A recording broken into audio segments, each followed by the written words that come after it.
And ఇప్పుడు మన తెలంగాణ రాజకీయాలకొస్తే, హ్మ్. ఈ మధ్య మేడిగడ్డ గురించి చాలా మాట్లాడుతున్నారు. హ్మ్. అండ్ అంటే అది కుంగిపోయింది. దాన్ని మంచిగా చేపియచ్చని కొంతమందంటారు. కొంతమందేమో దాన్ని చేపియడం ఎందుకు ప్రభుత్వం పోయిన ప్రభుత్వం అసమర్థత అని జెప్పేసి కూడా అన్నారు. హ్మ్. సో, ఇప్పుడు రీసెంట్‌గా ఎస్ఐబిలో 42 హార్డ్ డిస్కులు, 1600 ఆ పేపర్స్ మొత్తం డాక్స్. కాల్చేశారు అని జెప్పేసి, డాక్యుమెంట్స్ కాల్చేశారని జెప్పి ప్రణీత్ రావు మీద కేసయింది. అండ్ ఇప్పుడు ఆయన మీద అంటే దీన్ని మనం ఎలా చూడొచ్చంటారా? అంటే లాస్ట్ పోయిన ప్రభుత్వంది అసమర్థత అని అంటారా? పక్కా అసమర్థత, పక్కా ఫ్రాడ్ పీపుల్ ఆళ్ళు. హ్మ్. In the name of family, in the name of అది ఇప్పటివరకు వాళ్ళ మీద ఉన్న అభిప్రాయం అది ఎప్పుడైతే బేటలు ఇచ్చిందో ధవళేశ్వర్‌లో కాటన్ దొర కట్టింది ఒకటుంది. It is become hmm. More than 100 years. Rajahmundry bridge ఉంది. More than 100 years. సిగ్గు లేదు వీళ్ళకి. ఇప్పుడు ఇంకా మనం ఎలా మాట్లాడుకుంటున్నాం. They have to be fined. They have to put in the cell, అసలు బిహైండ్ బార్స్ పెట్టాలి. ఏంటి ఒక్క నెలలు కూడా అవ్వలేదు అది బేటలు ఇచ్చిందంటే అసమర్థత ఉంది. Fraud fellows. ఎక్కడి నుంచి ఫ్రాడ్? మినిస్టర్లు కానించి, చీఫ్ మినిస్టర్లు కానించి ఫ్రాడ్ చేసుకుంటూ that is the system of our country. ఆఖరికి ఆడ సిమెంట్ బత్తా ఎత్తువాడు కూడా ఫ్రాడే. అన్ని ఫ్రాడ్లు చేసేటోటి ఇక అసమర్థతను ఒక క్షమాపణ ఎందుకు అడుగుతున్నారు? వీళ్ళలో కూడా ఏదో లూప్ హోల్స్ ఉన్నాయన్నమాట. రేవంత్ రెడ్డి కాంగ్రెస్ గవర్నమెంట్లో ఉన్న వాళ్ళు కూడా కాంట్రాక్ట్స్ అయి ఉంటారు. ఒక క్షమాపణ ఏంటి? క్షమాపణ రిటర్న్ అయిపోతే తీరిపోయింది ప్రజలకి. ప్రజల డబ్బుతోటి నువ్వు లక్షల కోట్లు పెట్టి కట్టింది పడిపోతుంటే ఈ రోజున దానికి క్షమాపణ చెప్పమని అడుగుతాడు Revanth Reddy. That is not correct. ఇప్పటివరకు అతని మీద నాకు ఉన్న అభిప్రాయం కూడా పోయింది నాకు. క్షమాపణ ఏంటి? Fine them. ఈ డాక్యుమెంట్స్ పోవడానికి దానికి ఆధారాలు ఎలా పడితే అలా పట్టించారు. Give me the contract, I will bring out all the documents. ప్రతి దానికి ఒక చోటకి వెళ్ళి ఉంటుంది అది.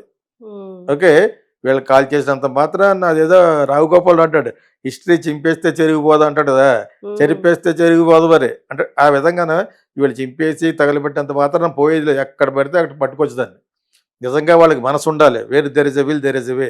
ఫ్రాడ్యులెంట్ గవర్నమెంట్ చేసిన పనికి దే హ్యావ్ టు బి ఫైన్డ్. కాకపోతే ఫ్రాడ్ అన్ని చోట్ల ఉండటం వల్లే ఎక్కడికక్కడే వాళ్ళు చాప కింద నీరులాగా సైలెంట్ అయిపోతారు. Why is not taking action? వాళ్ళందరూ కలిసి వెళ్ళి చూద్దాం అన్నప్పుడు దే ఇన్వైటెడ్ ప్రీవియస్ గవర్నమెంట్ లో ఉన్న మినిస్టర్, వాళ్ళు ఎందుకు రాలేదు మరి? వీళ్ళందరూ వెళ్ళి వాళ్ళని ఇన్వైట్ చేసేటప్పుడు ఛాలెంజింగ్గా వెళ్ళాలి, చూడాలి. అది చూసింది వీడియో వచ్చేసి ప్రజలు చూపించాలి. ఎక్కడికక్కడే ఫ్రాడ్ అధ్యత ఫ్రాడ్. అటువంటిది ప్రపంచంలో ఎక్కడేలా జరగదు. అంత పెద్ద ప్రాజెక్ట్ కట్టి, it's not an ordinary project. చాలా గొప్పగా మాట్లాడుకున్నాం కేసీఆర్ గురించి, సాధించిందో సాధించాడు అని చెప్పేసి. అంతే కదా మరి. చాలామందికి జీవనోపాధి అయ్యే నీళ్ళని ఇచ్చే ప్రాజెక్ట్ అంటే పెద్ద ప్రాజెక్ట్ కదా. అటువంటిది ఆదిలోనే అంశపాదుల్లాగా when you're getting this bad they have to be punished. అన్ని లెవెల్లోనూ ఫ్రాడ్ ఉండటం వల్ల సైలెంట్ అయిపోయారు. క్షమాపణ చెప్తే ప్రజలకు వచ్చేస్తా అంటే కేసులు కూడా పెడతామంటున్నారు కదా. అంటవేంటి? అంటున్నారు 5-6 ప్రామిస్లు పెట్టారు కదా, ఫ్రీ బస్ ఫర్ విమెన్, అదేదో అందులో అది పెట్టండి. ఆరోది వీ విల్ టేక్అవుట్ దట్. అలా ఎందుకంటారు? తీసి అరెస్ట్ చేయం. 4-5 మినిస్టర్లని ఎవరెవరైతే కారణభూతులయ్యారో లోపల పడేయాలి. అసలు వాళ్ళు ఆల్రెడీ సంపాదించేస్తున్నారు. అయిన కేసులకే వాళ్ళు ఏం చేయలేని పరిస్థితుల్లో దాన్ని సమర్థించుకోవడం ఇంకా చాలా ఫనీగా ఉంది కేటీఆర్ వాళ్ళను. ఏదో జరుగుతూ ఉంటుంది అన్నాడు అతను. ఏదో జరగటం ఏంటి? What are you talking? Is it a shame for you? అప్పుడు అతని మీద నాకు మంచి అభిప్రాయం ఉంటుంది మొన్నటి వరకు. ఇప్పుడు అది కూడా పోయింది నాకు. జరుగుతూ ఉంటుందా? That such a prestigious project. దగ్గరుండి చూసుకోవాలి. అది అంత మంచి ప్రాజెక్ట్. డబ్బులు తిన్నా కూడా బాగా కట్టచ్చు. Go look at Dowleswaram barrage, go look at that Rajahmundry bridge. ఇవన్నీ మర్చిపోయి అదే 100 సంవత్సరాలు దాటిపోయింది. అది ఆథరైజ్డ్. యాక్చువల్లీ అథారిటీస్ ఏం చెప్పినట్టే డోంట్ యూజ్ అంటారు దాన్ని. But still Rajahmundry bridge use చేస్తారు. ఇంకా some trains are going. So shame కదా ఇది. నేను కాక మొన్న కట్టి with the people's money, with your mandate, with your manifesto, నువ్వు దానికి మళ్ళీ లబ్ధి పొంది సచ్ సబ్ స్టాండర్డ్ కట్టడం అనేది it's a shame of the nation. ఇది ఒక పెద్ద చాలా చాలా పెద్ద దాన్ని ఏమంటారు, షేమ్ని, అగౌరవం. That is so they have to be answerable. వాళ్ళందరినీ లోపల పడేయాలి. అసలు వీళ్ళలోనే ఉంటుంది, వీళ్ళలోనే కొంత ఉంటుంది. అందరూ దొంగలే అంటారు కదా, ఆ టైపు. ఏం చేస్తాం? That's all. అండ్ ఇప్పుడు కాంగ్రెస్ ప్రభుత్వం విషయానికి వస్తే, ఇప్పుడు పార్లమెంట్ ఎన్నికలు ఉన్నాయి కాబట్టే ఇప్పుడు వీళ్ళంతా సైలెంట్గా ఉంటున్నారు. ఈ పార్లమెంట్ ఎన్నికల తర్వాత ఖచ్చితంగా నేనంటే నేను సీఎం అని చెప్పేసి కొట్టుకుంటారు అని చెప్పేసి, అంటే ఇంతకు ముందు ప్రభుత్వంలో లేనప్పుడు కూడా అలాగే జరిగాయి కదా గొడవలు. ఇప్పుడు కూడా అలాగే జరుగుతాయి అని చెప్పేసి చాలా మంది విశ్లేషకులు, ప్రజలు కూడా అనుకుంటున్న విషయం ఇది. మీరేమంటారు? ఇచ్చి రేవంత్ రెడ్డి యాక్చువల్గా తెలుగుదేశం, అండ్ నెక్స్ట్ మళ్ళీ కేసీఆర్ తెలుగుదేశమే. Oh. వాళ్ళ కొడుకులకే రామారావు గారి పేరు పెట్టాడు. ఇది ఓపెన్ సీక్రెట్ కదా. వీళ్ళంతా తెలుగుదేశం. చంద్రబాబు నాయుడు మీద కోపంతో మొత్తానికి వాళ్ళందరూ బయటకు వచ్చేసి ఏదో విధంగా బ్లెస్సింగ్ ఇన్ డిస్గైజ్ లాగా ఒక సెపరేట్ రాష్ట్రాన్ని సంపాదించుకోగల సత్తా ఏర్పడింది. అది ఇచ్చింది ఎవరు? కాంగ్రెస్. వాళ్ళ పక్కన పెట్టేశాడు కేసీఆర్. అతని యొక్క చాణక్య తెలివితేటలతోటి అతని పేరుతో సంపాదించుకుని ఒక గర్వంగా తలకెక్కిపోయింది పొగరు వాళ్ళందరికీ. పొగరుతోటి దిగ్చేశారు. అయినా కూడా గ్రేటర్ హైదరాబాద్లో గెలిచింది వాళ్ళే. అంటే డెవలప్మెంట్ తెలుసుకునే విద్వత్తు ఉన్న విద్యావిధుకులు ఉన్న ప్లేస్లో వాళ్ళే గెలిచారు. విలేజ్లో ఓడిపోయారు యాక్చువల్గా కదా. కాకపోతే ఇప్పుడు మీరు అన్న ప్రశ్నలో ఏంటంటే ఎలక్షన్లు అయిపోయిన తర్వాత వీళ్ళు మళ్ళీ వాళ్ళు కొట్టుకుంటారా అని అడుగుతున్నారు. అది ఎలా జరుగుద్ది అన్నది మనం హైపోథెటికల్గా చెప్పలేం, కానీ ఊహించుకు చెప్పలేం. కానీ బట్ ఇప్పుడు ఆల్రెడీ ఒక ప్రైమ్ మినిస్టర్ని గౌరవించాడు ఇప్పుడున్న చీఫ్ మినిస్టర్. అది చాలా చాలా మంచి మూవ్, స్మార్ట్ మూవ్ అంటారు దాన్ని. నేను చాలా బాగా అప్రిషియేట్ చేసి ఫేస్బుక్లో ఒకటి పెట్టాను. పాజిటివ్ కామెంట్స్ కూడా వస్తున్నాయి. రావాలి, ఇప్పుడు నీకు బడ్జెట్ రావాలి, అక్కడి నుంచి ఇవన్నీ రావాలి. కాబట్టి ప్రైమ్ మినిస్టర్ తోటి సఖ్యతగా ఉండాలి. కానీ కేసీఆర్ లాగా ప్రైమ్ మినిస్టర్ సన్నాసి యాదవా అలా తిట్టి మళ్ళీ అక్కడికి వెళ్ళి చేతులు పట్టుకుంటాడు. నీకు ముందు సోషల్గా నీకు ఎలా మాట్లాడాలో తెలియదు అతనికి. తెలివితేటలు ఉన్నాయి. తెలివితేటలు నేను అంతకుముందు కూడా గమనించాను. కాబట్టి మంచి తెలివైనవాడికి ఆ మాత్రం సోషల్ ఎటికెట్ తెలియదు. ఒక ప్రైమ్ మినిస్టర్ ఆఫ్ ఇండియాని సన్నాసి అన్నాడు చాలాసార్లు. ఇతను అలాగే అనలేదు, పిలిచి పెద్దన్న అన్నాడా. మరి రేపు పొద్దున వాళ్ళతో పని ఉంది. అతను చాలా దానికి వీళ్ళు మళ్ళీ కేటీఆర్ అలా ఉన్నారంటే ఇది చాలు, ఈ ఎగ్జాంపుల్. రేపు పొద్దున వాళ్ళతో కలిసిపోతుంది. What is your problem? నిజంగా కాంగ్రెస్ పడిపోతే కలిసిపోతాడు. నిజంగా కాంగ్రెస్ ఏమైనా ఇతనికి హాని చేయాలని ట్రై చేస్తే ఒక్కసారి ఇతను క్యాంప్ అంతా పక్క షిఫ్ట్ అయిపోతే ఏమవుద్ది? Main opposition will be BJP in Telangana. ఏదో విధంగా ఆల్కాళ్ళకి ఫిట్టింగ్ పెట్టడానికి కేటీఆర్ అండ్ గో ట్రై చేస్తుంది. ప్రైమ్ మినిస్టర్ పొగడకూడదా? Prime minister for all the states, whether their government is here or not. Mister KTR and all you must know that. నీకు రేపు పనులు జరగాలంటే ప్రైమ్ మినిస్టర్ మీరు బాగోలేరు కాబట్టి ఇప్పుడు ఓడిపోయారు. ఇతను బాగుండేవాడిని ఎందుకు చెబుతారు మీరు? బాగుండేంత మాత్రం కాంగ్రెస్ కలిసిపోయినట్ట? Congress is little bad waters. వాళ్ళు పై తెంచుకో, వాళ్ళు చేసిన స్వయంకృత వలన మీకు సెపరేట్ చేయడం ఎందుకు ఇచ్చారు? ఆ మాత్రం జ్ఞానం ఉండాలి కదా. మిమ్మల్ని ఒక లెవెల్కి పట్టుకొచ్చిన తర్వాత అది చేయాలి.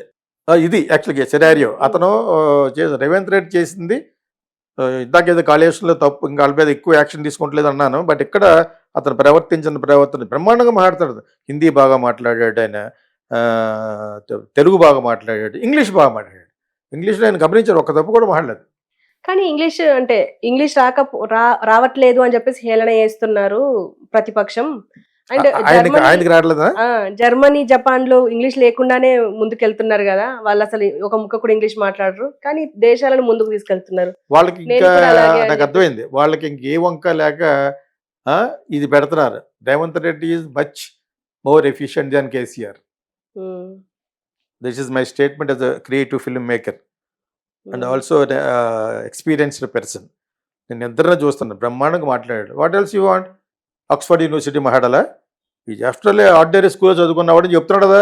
నేను చిన్న దుంపల స్కూల్లో చదువుకుని వచ్చాను అంటున్నాడు. ఇంకా అందుకంటే దానికి దండం పెట్టాలి. అటువంటి స్కూల్లో చదువుకుని వచ్చి చాలా బాగా మాట్లాడుతున్నందుకు. అటువంటి స్కూల్లో ఉన్న వాళ్ళు కూడా ఐఏఎస్ అయిన వాళ్ళు ఉన్నారు. అతను ఎస్పెషల్లీ పెయింటర్ అంటారు, పెయింట్ చేసుకునేవాడు. అవును, జీవనోపాధి కోసం పెయింట్ చేసుకోవచ్చు, ఏమైనా చేసుకోవచ్చు. But still is a very efficient fellow. కాకపోతే ఇతను బూతులు మాట్లాడినప్పుడు అతను కూడా బూతులు మాట్లాడాడు. అక్కడ ఒక చోట లైక్ చేసేవాడిని కాదు, ఇతను కూడా చాలా చాలా బూతులు మాట్లాడేవాడు అనమాట. సో ఇక్కడ అతను బ్లేమ్ చేయడు. అతను ప్రైమ్ మినిస్టర్ ఎదుట అతను మాట్లాడిన విధం చాలా చాలా బాగా నచ్చింది నాకు యాక్చువల్లీ. మళ్ళీ అదే ప్రైమ్ మినిస్టర్ ఇక్కడ అయిపోయింది వేరే మీటింగ్లో, ఇందులో కాంగ్రెస్ పాత్ర కూడా ఉందని అన్నాడు. అన్నాడా? మరి అలా అనాలి. అతని యొక్క పార్టీ లక్షణం అది. అక్కడికి వెళ్ళిపోయి నువ్వు అందులో కలిసిపోయిన వాళ్ళంటే ఒక చీఫ్ మినిస్టర్గా నీకు నేను అన్నీ ఇస్తాను, ఇష్టం చేయి అన్నాడు. అలాగ అనాలి. అంటేనే రేపొద్దున సౌత్లో వస్తుంది. రేపు పొద్దున ఒక 10-15 సీట్లకి నీకు తెలంగాణ రావాలంటే నువ్వు రేవంత్ రెడ్డి సపోర్ట్ చేయాలి. అంటే వాళ్ళ ఎజెండా ఏంటి? నేషనల్ లెవెల్లో కాంగ్రెస్ని తిట్టాలి. అవును. అంటే ఇక్కడ కాంగ్రెస్ వాళ్ళు కూడా ఈ కాళేశ్వరం దాంట్లో కొమ్మక్క అయిపోయి ఉంటారు అని చెప్పేసి మొత్తానికి ఆయన చెప్పాల్సింది చెప్పేశాడు. చీఫ్ మినిస్టర్గా ఇతను ఎటువంటి బాధ్యత ఉండాలో చాలా చాలా రెస్పాన్సిబుల్గా మాట్లాడాడు రేవంత్ రెడ్డి. ఇలా ఒక్కసారి మాట్లాడలేదు. అంటే ప్రైమ్ మినిస్టర్తో ఒక పార్టీ నీదో పార్టీ అయినంత మాత్రాన ఎప్పుడు చూసి టగ్ ఆఫ్ వార్ పెడితే నీకు ఎవరిస్తాడు బడ్జెట్? రూపాయి ఎవరు పడాలి? ఇప్పుడు కొంచెం పర్లేదు, ఇప్పుడు చేస్తాడు ఎలక్షన్ కాబట్టి.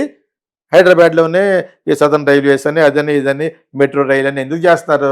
To get more votes, at least ఒక 20 సీట్లు వస్తాయని.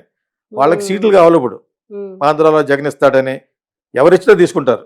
ఇక్కడ కూడా కావాలి. ఇక్కడ వాళ్ళు ఓన్ పాకాయ కొంచెం పర్లేదు, మంచి మంచి క్యాండిడేట్లు నిలబెడుతున్నారు యాక్చువల్గా. సో పొలిటికల్గా వాళ్ళ ఎజెండాలను క్రాస్ చేసుకుంటూ కాంగ్రెస్ని కూడా లెక్క చేయకుండా హైకమాండ్ని చెప్తాడు రేపొద్దున డబ్బులు నాకు వాళ్ళు ఇవ్వాలి అని చెప్తే ఆయనతో బాగుండాలి. అంతకంటే ఎక్కువ యాక్ట్ చేస్తే అట్లా జంప్ చేస్తాడు. విలియన్ అయిపోతే అవుతుంది 50%. ప్లస్ కేసీఆర్ని జంప్ అయిన వాళ్ళు అందరూ కలిసి కాంగ్రెస్కి బీజేపీకి వెళ్ళిపోతారు. అది ఎప్పుడు కూడా సురక్షమైన రూట్ అది. వాళ్ళందరినీ చేత్తో పట్టుకున్నారు. అలా చేయడం చేసే రోజు వచ్చి చేస్తాడు. This is for the KTR information చేస్తాడు. ఏంటంటే అప్పటికి ఇంకా మీరు అధపతాళంగా పోతారు. కాంగ్రెస్ ఏమన్నా కాంగ్రెస్ అందులో కలిసిపోతే బీజేపీ ఏమన్నా యాంటీ హీరో? అది కాదు కదా. It is national party.